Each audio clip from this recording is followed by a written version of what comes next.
We're in week 14 now, and there's really not a clear leader for Defensive Player of the Year. I've got it narrowed down to 3 guys, though. Myles Garrett, TJ Watt, and Micah Parsons. Now, I think TJ Watt kind of got robbed last year. He was my pick for Defensive Player of the Year last year. And I think Aaron Donald had a great season and honestly is probably the better player, but the criteria we used to elect Aaron Donald as Defensive Player of the Year were criteria that has never really been used before in this race.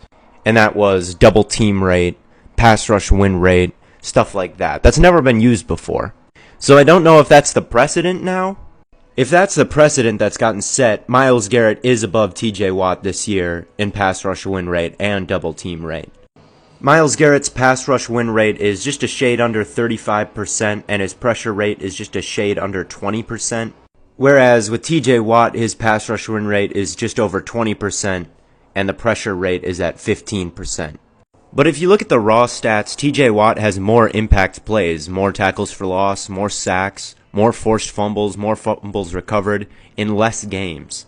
So with those two, it comes down to this. Do you care about snap-to-snap consistency more, or do you care about the high-level splash plays more? For me, I very much value stats like pressure rate and pass rush win rate, and I think more context is important, and I think that Myles Garrett is probably a slightly better player than TJ Watt. This is where Micah Parsons can complicate things, though, because he's been as efficient as a pass rusher as anyone has, with a pressure rate over 20%, and a pass rush win rate at 30%, plus everything he offers as an off-ball linebacker.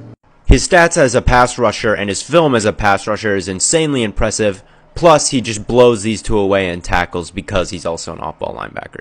I also kind of think Jalen Ramsey should be in the discussion for best defender this year. You've watched this far, who do I think is in the league? Right now, I would probably lean Watt. I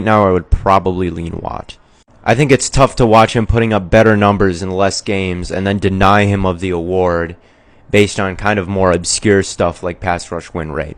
I think pass rush win rate's a decent stat, but giving it the authority to kind of determine Defensive Player of the Year over sacks and tackles for loss and forced fumbles, I think that's giving it a little bit too much power. But luckily, we don't have to choose right now. We get a couple more weeks to decide. It's neck and neck and neck and neck. And I think it's pretty much a tie right now. It's pretty much a tie.